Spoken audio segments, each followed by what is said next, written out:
Kamu nanya.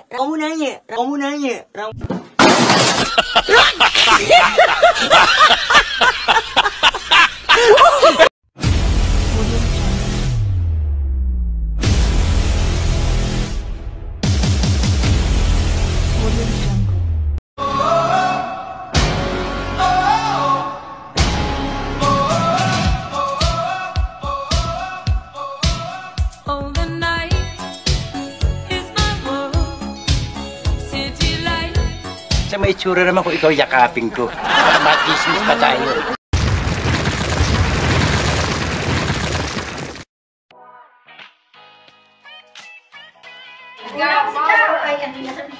Solid Adronya, si Kamulan, sigaw. Gusto niyo ba magkabay ni Ano Plus Way? Yes! All the way! Ano Plus Way! Power!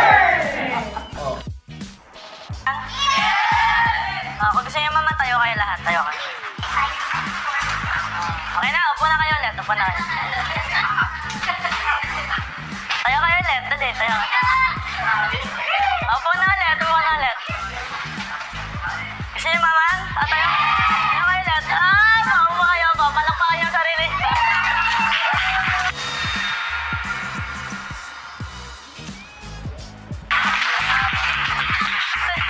Siguro napanood yun na to dati, no? But the thing is, there are times and most of the time, especially doon sa mga bago, at kung hindi nyo pa napanood tong content na to, di ba pagdududahan mo? Tama. Like, ba't ako tatayo? Anong meron? And people who are experts, mentors, coaches, tatanungin mo, anong ba gagawin ko para yumaman? Pag sinabihan ka na ito lang yung gagawin mo, ang feeling mo ang dali, because naghahanap ka ng something big na gagawin, hindi mo susundin. Pagdududahan mo, yung ba talaga? Pero at some point, gagawin mo kahit delayed. The main reason why delayed ang resulta kasi delayed din ang pagsunod mo. Sa dinelay mo, hindi mo sinunod agad. Kailangan ulitin, tama. Kasi hindi mo agad makukuha yung resulta. Tayo ulit, upo ulit. And then time will come, pagdududahan mo na tama pa ba itong ginagawa ko. The main reason why it is hard for us to become millionaires, to be successful in life, kasi ang nangyayari sa ating lahat, hindi mo kayang gawin ng isang bagay ng paulit-ulit. Mabilis kang manawa, you're fickle-minded. Pwede mo namang i-improve yung pagtayo mo eh. Nanawa ka sa pagtayo. Lagyan mo ng konting kembot. Tumayo ka, patawad. Nagigis na ako? You can always improve. Kaya tayo nananawa paulit-ulit kasi walang improvement. So improve, go. Focus on it. So you can learn. You can learn how to actually do that thing para ma-master mo. Because again, repetition is the mother of... Ding ang baso! Andro Plus!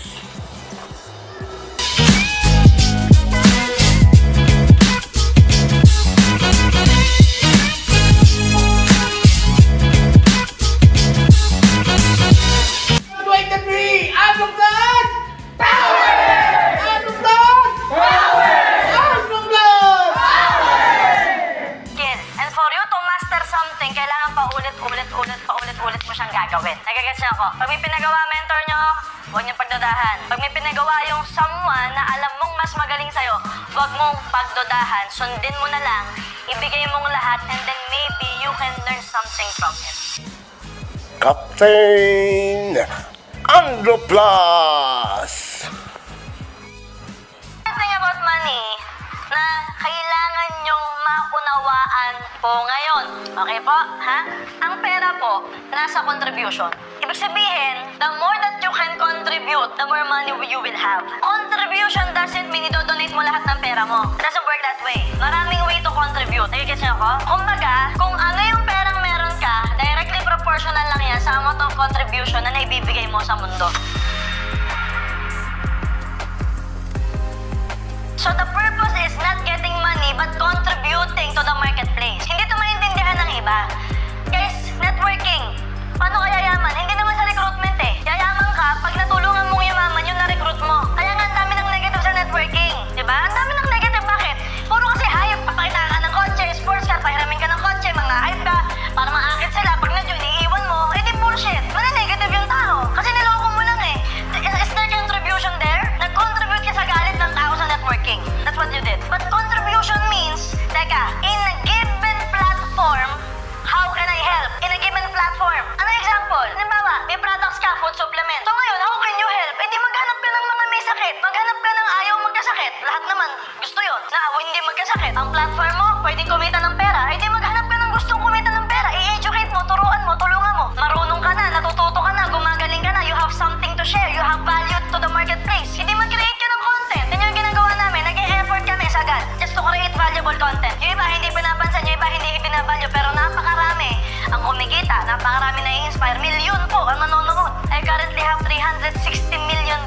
across the board. Marami bang contribution? Yes. Kaya madaming pera. Diba? In reality, even ibang networker sa ibang company, ginagamit yung closing ko, ginagamit yung training. Kaya nga iba, nag-engage natin. Bakit? Kasi hindi nila kayang ipasok yung culture na meron tayo doon sa kanila. Kasi tayo, walang pakita ng pera. Pakita ng pogi. So, bottom line, kahit nasa ang platform ka, kahit anong platform mo, it's all about helping. It's all about how to contribute to the person. Kasi babayaran ka niya ng pera, anong naitulong mo sa kanya, kapalit ng pera na yon. Ang tawag doon, exchange of value. And that's business. Andro Plus! Andro Plus! Andrographies paniculata! Andrographies paniculata!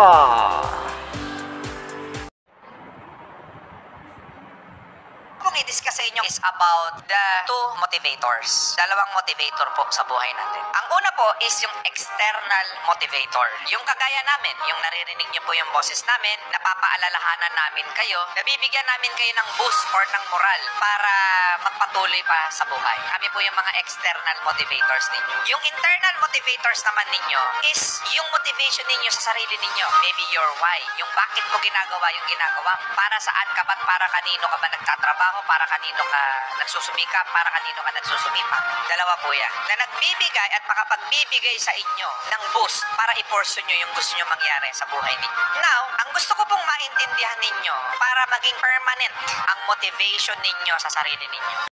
Okay. Gusto nyo ba magkabahay ni Andro Plus Way? Yes! All the way! Andro Plus Way! Yun. I love you, Chairman!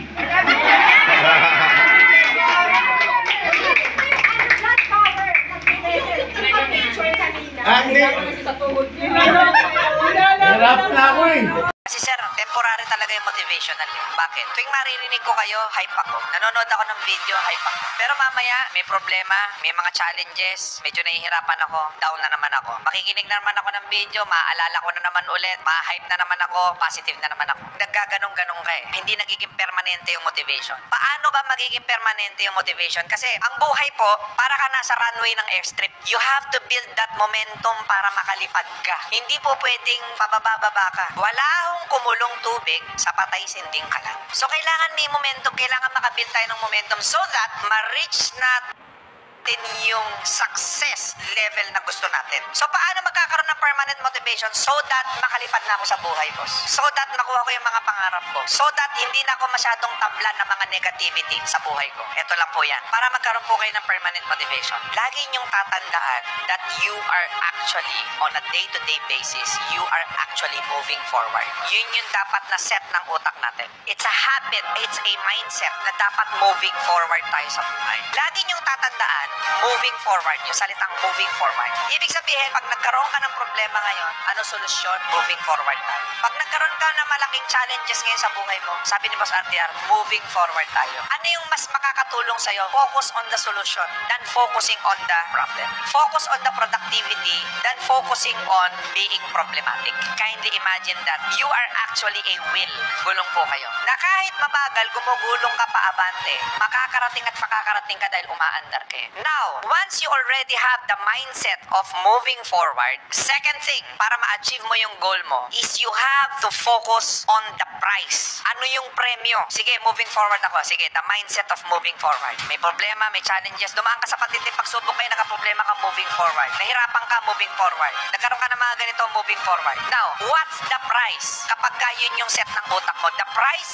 is financial freedom. Yun ang nakikita mong premyo. The price is hahaba ang buhay mo kasi nagiging healthy lifestyle ka na. The price is mas magiging maayos ang pamilya ninyo. Ang goal ng tao, hindi lang puro pera. Maaring ang goal mo, physical fitness. Maaring ang goal mo spiritual. Maaring ang goal mo is mental. You want more knowledge. You don't want to become stagnant dahil marami ka ng pera. Maaring ang goal mo magkasama-sama ulit kayo ng pamilya ninyo. Maaring ang goal mo is hindi ka na maging empleyado. Maraming goal eh. Isipin mo yung goal na yon. So you have the mindset of moving forward and you have the mindset doon sa end goal, which is doon sa prize, sa premyo. Ituon mo yung sarili mo doon sa premyo. Doon ka mag-focus. And what will actually happen is na brainwash mo yung sarili mo na ma-achieve yung goal na yon. Na-set mo yung sarili mo. Na brainwash mo siya. Na-activate mo moving forward and then right direction. Ganun lang naman ang buhay. Pag nasa tamang direksyon ka at umaandar ka, kaya si Hodang mabagal ka o mabilis ka, ang importante tumatakbo at umaandar ka. Ang importante may ginagalawan ka. Ang importante alam mo nasa tamang direksyon. Kasi marami hong tao na buhay na matay, na buhay na matay, na buhay na matay. Hindi nila nakuha pangarap nila. Bakit? Hindi nila alam yung destinasyon nila eh. Wala silang tinignan na premyo sa buhay nila. Bakit? They just live day by day. Okay na nakontento na sila sa araw-araw lang. Nawala na yung goal. Nawala na yung prize. Nawala na yung pangarap sa sarili. Totoo naman pangarap nagkakatotoo eh. Ang problema, hindi ka lang nagiging consistent. Ang problema, tamad ka. Yun yung real talk. Ang problema, masyado kang marites. Problema ng iba, pinoproblema mo pa. Yun ang totoo. And that's the reason why up to until now, wala kang nararating sa buhay. Hindi mo nakukuha, hindi mo na-achieve yung mga personal goals mo. Bakit? Wala kang tinignan na price eh. Ang tinignan mo lang bukas masaya ako, the next day masaya na naman ako, the following day masaya na naman ako. You just live by day by day. Now, if there's a prize and you are actually moving forward, yun yung set ng utak mo, you will always choose the positive side of life. Lagi mong mapipili yung positibo sa buhay mo. Lagi mong mapipili yung maganda sa buhay mo. Bakit? Alam mo may direksyon ko. Alam mo, bumabiyahe ka. Parang ganito lang yan eh. Sumakay ka ng LRT. Ang destinasyon mo nasa Buendia. Sumakay ka halimbawa ng Monumento. Hindi ka bababa ng station na Blumentritt. Hindi ka bababa ng Caloocan na station. Or hindi ka bababa ng Gitna. Saan ka bababa? Doon sa destinasyon mo sa Buendia ka bababa. Ano ibig sabihin? Alam mo eh, doon ka papunta. Hindi ka papara. Hindi ka bababa. Kasi alam mo doon ka papunta, yun yung tinatahak ng direksyon. Ganon din ang buhay. Ang problema, nandun ka na sa biyahe. Papunta ka na sa Tagumpay. Ito malupit, tama ba yung sinakyak ko? Yun ang naging tanong mo ngayon sa isip mo. Sa buhay, tama ba yung ginagawa ko? Nagduda ka. Hindi ko yata makukuha. Parang malabo yata ako. Hindi ko yata deserve to mga to. Aba, teka lang, nasa biyahe ka eh. Normal, hindi instant yan. May proseso, may pagdadaanan ka. Kaya nga siya tinawag na daan dahil may pagdadaanan ka. May mga stopover. Ibig sabihin, ang buhay, kung ang set ng utak natin, moving forward tayo. Kung ang set ng utak natin, yes, this time around, this 2023, I will be productive. This 2023, I will be focused on my goals. Ano ba talagang gusto mo makuha sa buhay mo? Gusto mo ba ng brand new na sasakyan this 2023? Gusto mo ba ng bahay? Gusto mo ba ng masayang pamilya? Gusto mo ba maging healthy and maging fit ka na this 2023? Gusto mo ba magkasundo na kayo ng anak mo, ng asawa mo, ng pamilya mo? Yun ba yung gusto mo? Tinatrabaho yan? Move forward ka. Huwag kayong mabubuhay sa nakaraan. Kasi yung nakaraan, tapos na yun. Yung ngayon, yun yung trabaho mo. At yung bukas, yun yung ginagawa mo. Mamimili tayo sa buhay. And whenever there will be challenges, there will be trials, there will be hardships, always remember yung sinabi ko, I should move forward. Baka kasi hanggang ngayon, nandun ka pa nabubuhay sa problema. Nandun ka pa nabubuhay sa samahan ng loob. Nandun ka pa nabubuhay sa sinisisi mo pa rin yung ibang tao sa buhay mo. Hindi ka makaget over. Dala-dala mo pa rin yung mga bagahe na yan sa buhay mo. Pakawalan mo na yan. Hirap na hirap ka na dyan, oh. Ang bigat-bigat niya ng dala-dala mo, ilang taon na yan. Masama ang loob mo? Ang tagal naman. Hindi ka pa rin makapagpatawad. Grabe naman. All out ka na ngayon. Bigay mo yung 100%. Wala na dapat reservation. Move forward ka na. Gusto mo na magtagumpay. Gusto mo na makuha mga pangarap mo. Gusto mo mabago buhay mo. Gusto mong may mangyaring maganda sa buhay mo. Pero lagi mong pinipili yung pangit. Wala ka sa tamang direksyon. Lagi mong pipiliin yung maganda sa buhay mo. Para yung magandang gusto mong makuha sa buhay mo, makuha mo. It's time to move forward. Focus on the prize. Move forward, focus on the prize. Move forward, focus on the prize. You will definitely be there. Makukuha nyo lahat ng mga pangarap nyo sa buhay. Makukuha nyo lahat ng mga bagay na deserve nyo. Makukuha nyo lahat ng pagmamahal na deserve nyo. Just move forward and focus on the prize. Meron lang po akong gustong itapik ngayong araw na to na sa palagay ko, malaking factor kung bakit maraming mahirap. Kung bakit, kung titignan natin sa buong mundo, napakaliit lang na porsyento ang yumayaman at umaasenso. And lalong-lalo na dito sa Pilipinas. Bakit? Yun ang pag-uusapan natin. We as human being, meron po tayong dalawang alaga sa buhay natin. And that's who I call the good wolf and the bad wolf. Ito lagi ito nag-aaway itong dalawa na to. Hindi nakakasundo yan. The good wolf is, ito yung nagsasabi sa'yong kaya mo yan. Ito yung nagsasabi sa'yong magsipag ka lang. Ito yung magsasabi sa'yong mangarap ka. Ito yung magsasabi sa'yong deserve mong umasenso. Ito yung magsasabi sa'yong deserve mong yumaman, deserve mong makuha lahat ng pangarap mo sa buhay mo. Ito yung magsasabi sa'yong you are good enough. Ito yung magsasabi sa'yo na madali lang ang pera. Ito yung magsasabi sa'yo ng lahat ng mga gusto mo sa buhay mo. And the bad wolf, ito yung magsasabi sa'yong wag na, tama na, tigil na, okay na tayo dyan. Nabuhay ka ng ganyan, mamamatay ka ng ganyan. Yun yung sabi ng bad wolf. Yan din yung magsasabi sa'yo na pangit ka. Yan yung magsasabi sa'yong mataba ka. Yan yung magsasabi sa'yong kumain ka pa ng marami. Deserve ko yan. Yan yung magsasabi sa'yo na wag ka na mag-exercise, nakakatamad. Wag ka na magnegosyo, malulugi ka lang. Magpuyat ka, nood ka Netflix, magdamag. Now, lagi yan naglalaban yan sa sarili natin, sa buhay natin. Alam mo kung sino laging nananalo? Ang mananalo lagi kung sino yung lagi mong pinapakain. Try to think of this. Sino ba ngayon ang lagi natin pinapakain sa buhay natin? The negative or the positive? Try to assess. Now, bibigyan ko kayo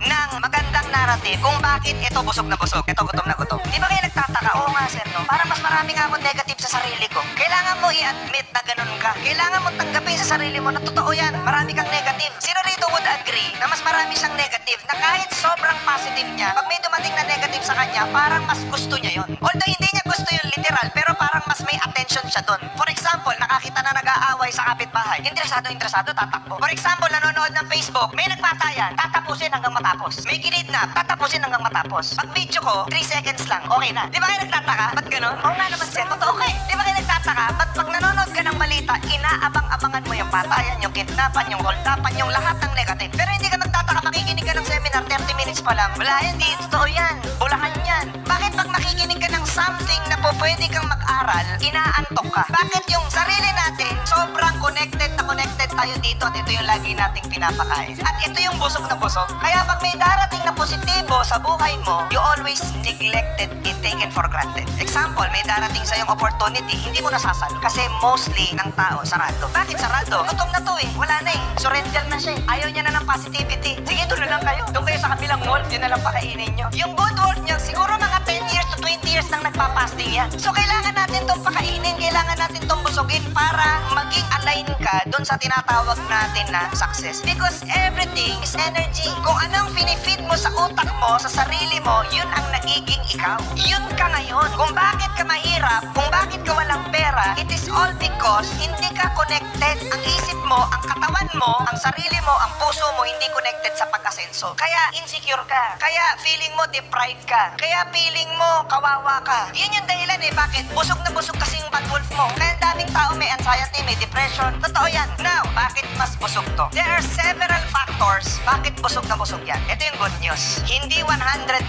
kasalanan mo. Pero technically, 100% kasalanan mo rin. Here's the thing. Number 1 factor. Sa Pilipinas, ang tawag dito, bansa. Ang isang bansa, laging meron niyang tinatawag na culture. Ang culture, laging may tinatawag na society, yung mga tao inside the culture. And the society, i-breakdown pa natin, there are people. And there is this you. Now, i-breakdown natin. Umpisahan natin sa kultura. Bakit busog na busog ang bad wolf? Because, alam niyo ho ba, konting history lang po. Ito na, kwento lang naman sa akin ng isang kaibigan na historian. Ang sabi niya sa akin, Raymond, alam mo ba, na hindi totoo na nung sinakop tayo ng mga Spaniards, tsaka lang tayo nagkaroon ng civilization. Tsaka tayo nagkaroon ng trade, tsaka tayo nagkaroon ng language, tsaka tayo nagkaroon ng mabungang kultura. Hindi totoo. Because before pang dumating ang mga Spaniards, alam niyo ho ba, ang tawag sa atin Maharlika. At tayong mga Maharlika, rich ang mindset natin, rich ang thinking natin. You know the Maharlikans, they are trading goods with Chinese, with Indonesians before, with India. Okay na tayo eh. Nagpa-function tayo as a country before tayong makolonize ng Spaniards. Yun yung totoong istorya natin. We are rich. Alam niyo ho ba yung mga aliping sa gigilid noong araw? Pagka tinahi mo pala yung history, hindi talaga sila yung alipin. It's more like they are professional. Yun yung trabaho nila na mag-serve. Pero professional ang dating. Hindi dine-deprive. Hindi tawag katulong. Hindi tawag alipin. Nilagyan na lang term ng aliping sa gigilid kasi nga nung na-colonize na tayo, nagkaroon na ng mga terminology. Nung sinakop tayo ng Spaniards, ang unang binigay sa atin is religion. So listen to this. This is very important. Nung nagkaroon tayo ng religion, kailangan meron kang i-follow na pare, may mga obispo, or yung mga officer ng church. So ngayon, yung mga tao, na-convert sila into that religion. Yung religion na yun, nung na-convert yung mga tao from this culture, napunta ngayon sa ganitong kultura. Ang ginawa ngayon sa atin, dinename tayo na maging slaves. Na pag hindi ka sumunod, mamamatay ka. Na pag hindi ka sumunod, sa impyerno ka pupunta. pupulutin. Na pag hindi ka sumunod, pagkapatay mo, wala kang buhay na walang hanggan na pupuntahan. Sa impyerno ka babagsak. So there's so much fear. Nalagyan tayo ng takot. So what actually happened is, tayo mga Pilipino, naging alipin tayo. Our culture before, it is so rich. Sobrang yaman. Kaya nga ang tawag, di ba, mga sultan, mga maharlika. Kasi talagang rich ang kultura natin before. Nung nasakop lang tayo ng mga Spaniards, doon na nagkagulo-gulo. Kasi bakit? Kino-colonize tayo eh. Naturalmente, na ima-mindset tayo. So umpisa pa lang may mindsetting na. And it is through religion. Pinasok nila ngayon yung eskwelahan. Na ang head ng mga eskwelahan, mga pare, kasama pa rin yung religion. Alam nyo kung bakit finorm yung eskwelahan? Para yung mga bata, ma-mindset sila tungkol dun sa bagong kulturang ibinibigay o isineset sa atin bilang Pilipino. Kaya nagkaroon ng school. And yung school system, up to until now, ano tinuturo sa atin? Walang tungkol sa pagyaman. And then of course, dahil ang bata ganon, ang kultura ganon, ano ituturo sa bahay? Same thing, same mindset, same principles. Hanggang sa fast forward tayo up to this date, hindi na tayo nakawala doon sa ganong klase ng thinking. And that is the reason why most of the people here in the Philippines are so insecure. After nilang mag-mature, pag may capacity na sila to work, anong unang hinahanap nila? Work abroad. Kasi iba ang American dream. Iba ang sweldo sa Saudi. Iba ang pagiging seaman. Nandun ang pera. Hindi natin hinahanap ang pera sa kultura natin kasi ang pera nga wala sa atin, nasa labas. Ang pera nasa foreigner. Ang pera nasa Spaniards. Pabalik tayo. Kaya hindi ka confident. And that is the reason why yun yung molde ng kultura natin. Ano ngayon na napakalaking problema? Today is already 2022. And that is still the same culture we have right now. Na feeling mo bagay sa'yo magtrabaho. Na feeling mo bagay sa'yo mangamuhan. Na feeling mo bagay sa'yo mag-abroad. Na feeling mo bagay sa'yo magsiman. Yun yung mindset ng maraming tao. Kasi bakit? From the roots of the family, yun ang itinuro sa atin. Now, here's the thing. Hanggang ngayon, ang educational system natin, I truly believe that it is not relevant. Hindi na siya relevant. Why? Because, tingnan nyo ho if we will compare ourselves to other countries, sa Amerika kung pupunta kayo, mga self-help training, mga development training, yung mga coaches, sila Tony Robbins, T. Harv Eker, yung mga binabanggit, sobrang napupuno nila lahat ng Colosseum, lahat ng mga venue. You know why? Because iba yung mindset ng mga Amerikano eh. Iba yung mindset ng mga tao doon. Ang mindset ng mga tao doon, the American dream. Yun yung tagline, the American dream. Sa pangalan pa lang may pangarap na. Sa atin, pagkatapos ng lupang hinirang ang mamatay ng dahil sa'yo. Ang mamatay ng dahil sa'yo, it is so patriotic, but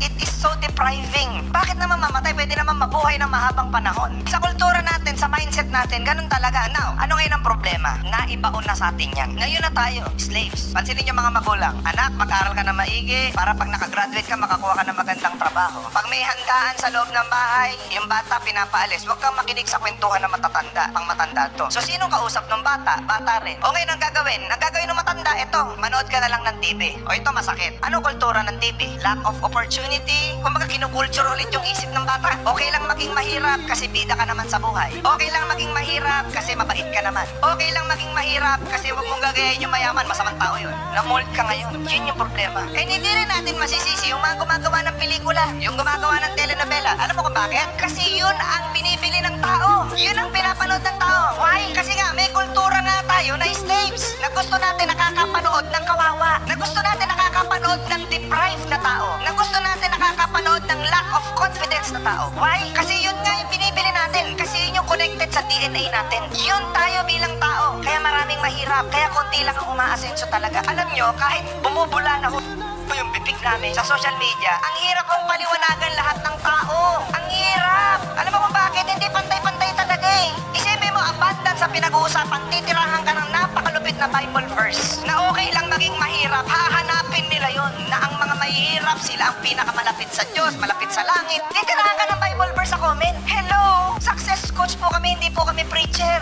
Hindi po kami pare, hindi kami ministro. Sinishare lang namin yung life experiences namin. Pero pagbasa kong ganon, sabi ko, kultura nga. Iba yung mold eh. Kasi tinuro na maging slaves. Tinuro na okay lang mahirap. The more na mas mahirap ka, mas malapit ka sa Diyos eh. The more na mas mahirap ka, mas malaki ang oportunidad mong mapunta sa langit. Aba, teka lang muna. Gusto ko pa munang mamuhay sa earth. Huwag niyo muna kami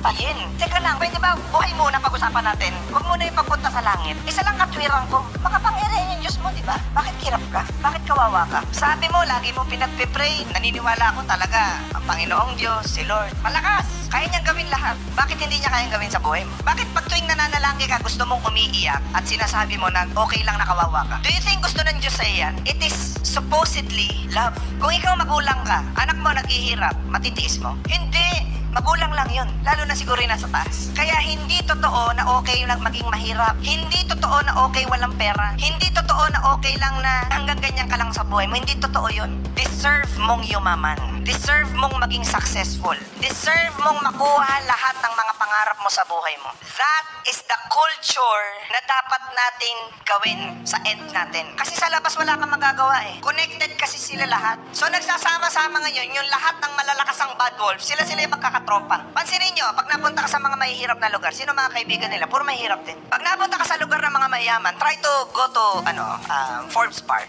Several times I've been there. Mga Chinese, mga business owners, mga CEOs, mga founders. Pag nandun ako, sobrang rich nung lugar. Ang pinag-uusapan nila, pare, regaluhan natin si ganito, 60 million. Ganon sila mag-usap, ganon sila magregaluhan. Ang regalo mo nila, hindi simple. Sa mahihirap, ordinaryong pansit, nagse-celebrate na yung pamilya. I mean, that is good kasi lang yung nasa capacity natin. Pero what I'm talking about is pag pumunta ka doon sa mayayaman, mawiwirdohan ka sa kanila. Parang hindi sila sa earth nakatira. Yun yung unang naramdaman ko talaga doon. Kasi pag nag-usap sila, pare, I like your watch. You have a very nice watch. How much is that? 14 million. Okay, I'll buy tomorrow. Ganon sila mag-usap. Okay, I'll buy tomorrow. Sana all. Sabi kong ganon. Ganon ang usapan nila. I mean, nawiwirdohan ako sa una, pero I get used to it. Eh, kasi nga mayaman sila eh. You know, I bought this property in Green Hills. It's so nice. How much per square meter? 500,000 per square meter. So cheap. 500,000 per square meter. 1,000 square meter yung binili. So cheap. Sino ka ba? Ano na nangyari sa'yo? Bakit bandahin mong pera? Ganon sila mag-usap eh. Pag pumunta ka doon sa mga mahihirap na lugar, ano kwentuhan? Pare, baka meron kang 500 dyan. Hindi na ako mabubuhay ng 1 linggo. Nagastos ko na yung sahod ko. Pre, baka may 20 ka naman dyan. Bili ka ko.